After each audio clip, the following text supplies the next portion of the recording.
Salam alaikum et bonjour à vous tous. Sur la terre, Dieu dit qu'elle est nivelée, étalée, aplanie et que cette terre est ancrée. Ensuite, il nous dit aussi que le soleil court du levant au couchant. Déjà ici, on n'entend parler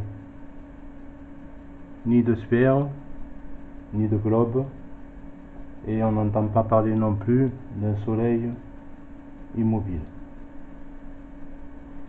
Ensuite, pour vous, les musulmans qui dites que la terre ressemble à un œuf d'autruche, j'ai fait une vidéo qui expliquait que l'autruche était assez intelligente pour comprendre qu'elle devait faire un trou afin que les parois de ce trou empêchent le vent de disperser ses œufs, et cela s'appelle la ceinture.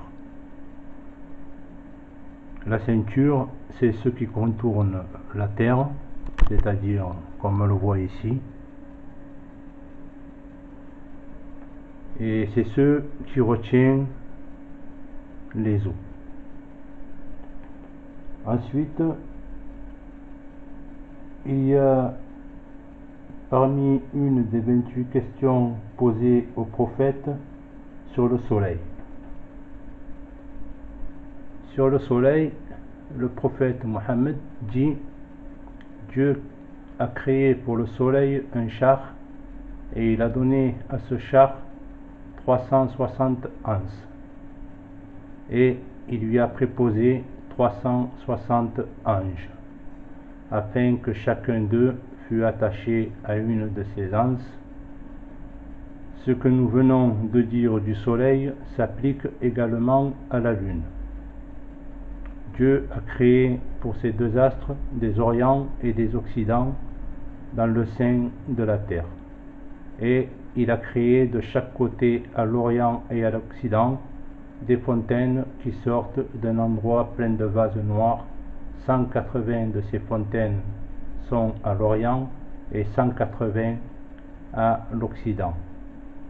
L'eau de ces fontaines et la vase noire bout comme une marmite qui est fortement en ébullition. Chaque jour, le soleil se lève d'une fontaine nouvelle à l'orient. Alors, je vais vous expliquer un petit peu et je vais continuer mon explication. Alors, les 180 fontaines. Les 180 fontaines représentent 180 jours. Les 180 jours sont divisés par 6 mois, c'est-à-dire 30 jours pour un mois. Un point est égal à 30 jours. 6 points est égal à 180 jours. Les 180 jours sont représentés par les 180 fontaines. Il dit aussi: chaque jour, le soleil se lève d'une fontaine nouvelle à l'orient. Alors, comme je vous l'ai toujours dit, et comme cela ne peut se passer que sur une terre plate, voilà l'Afrique, et lorsque nous faisons face au sud, à midi, le soleil se lève à notre gauche. Notre gauche, c'est ce que je vous ai toujours dit, c'est-à-dire l'ouest, ce qui est appelé l'Orient, et c'est de là que vient le levant du soleil.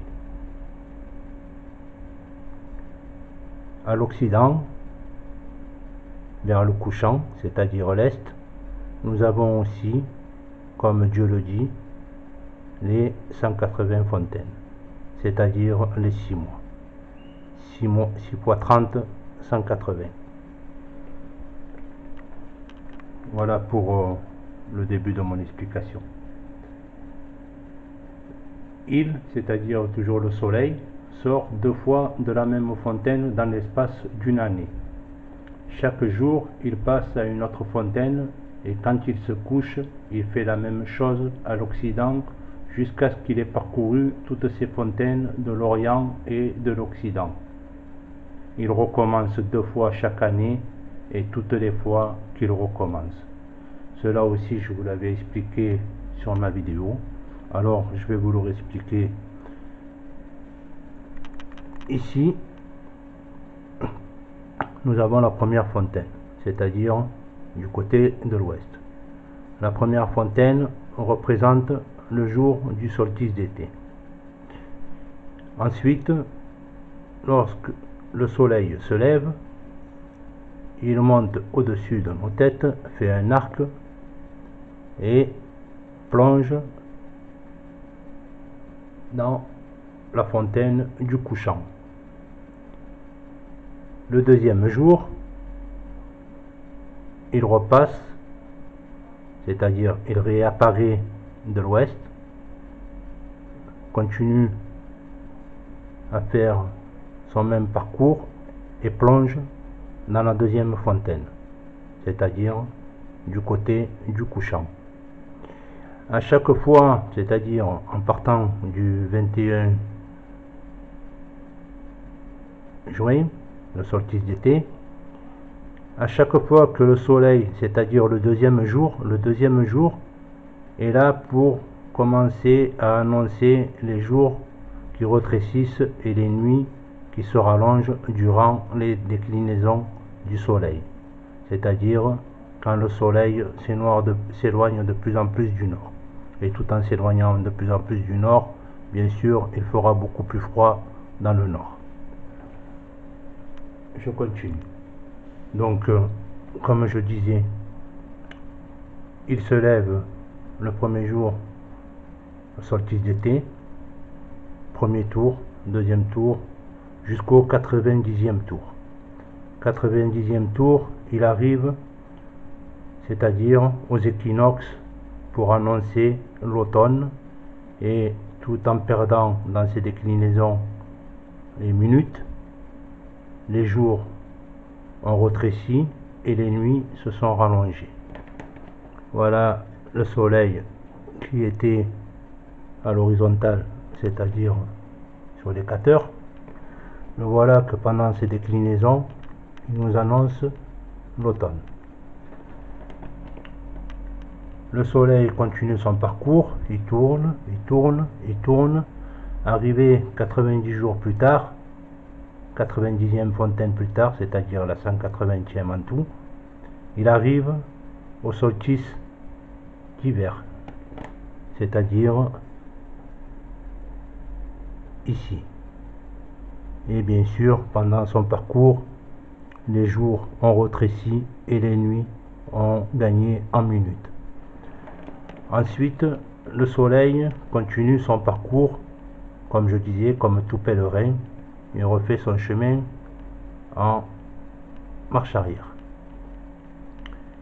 Il tourne, il tourne, il tourne tout en gagnant en jour et en perdant en nuit, c'est-à-dire gagner des minutes en jour et perdre des minutes en nuit pour allonger les journées. Il continue à tourner, tourner, tourner, et il arrive ici à la 90e fontaine, qui est aussi les équinoxes qui annoncent le printemps. Le soleil continue sa course, il tourne, il tourne, il tourne, et 90 jours plus tard, il revient ici, c'est-à-dire au solstice d'été, pour annoncer une nouvelle journée. Voilà pour les 180 fontaines qui se trouvent à l'Orient. Voilà pour les 180 fontaines qui se trouvent à l'Occident. Et comme je vous l'ai toujours dit, voilà la preuve que le soleil vient bien du côté de l'ouest. Les 180 fontaines qui représentent les 180 jours de déclinaison du soleil, c'est-à-dire quand il s'éloigne du nord, et ensuite lorsqu'il revient dans ses inclinaisons, et bien le soleil regagne en jour et les nuits reperdent en minutes. Ça, c'était pour les 180 fontaines. Ensuite, je vous ai toujours dit, bien sûr, que la Terre était posée sur les eaux d'en dessous. Alors ensuite, parmi une des 28 questions posées au prophète Mohammed, le prophète Mohammed dit: Dieu a créé la montagne de Kaf tout autour de la terre. On la nomme le pieu de la terre. Comme il est dit dans le Coran, les montagnes sont des pieux. Ce monde est au milieu de la montagne de Kaf et il y est comme le doigt est au milieu de l'anneau. Cette montagne est couleur d'émeraude et bleu. Aucun homme ne peut y arriver parce qu'il faudrait pour cela passer 4 mois dans les ténèbres. Il n'y a dans cette montagne ni soleil, ni lune, ni étoile. Et elle est tellement bleue que la couleur azurée que tu vois au ciel vient de l'éclat de la montagne de Kaf, qui se réfléchit sur le ciel.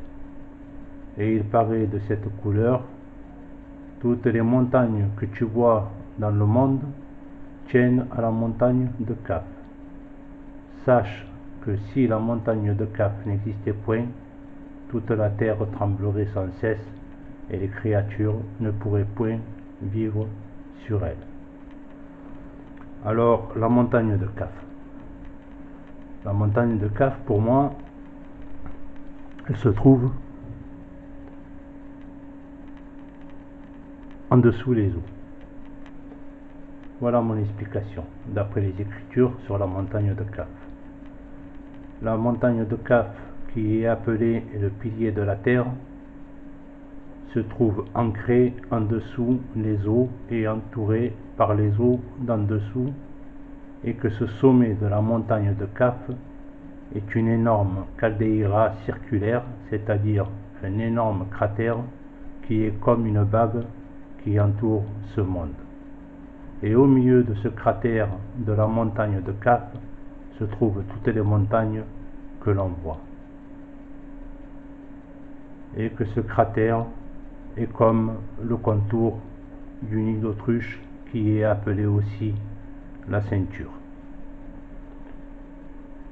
Je vais continuer un petit peu. Pour moi, la montagne de Kaf se trouve, comme je le disais, inondée sous les eaux d'en dessous qui contournent son sommet, et que son sommet est un énorme cratère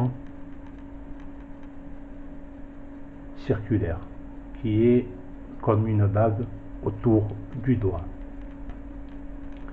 Il y a sur cette terre une montagne qui est entourée sous terre et contournée par la terre elle-même. Elle s'appelle Ngorongoro, et à l'intérieur de son sommet, qui est un cratère circulaire qui s'étend à perte de vue, il y a des pâturages verdoyants et des lacs pour les animaux qui vivent à l'intérieur de ce cratère qui ressemble lui aussi à une bague autour du doigt. Maintenant, je vais revenir sur les 180 fontaines.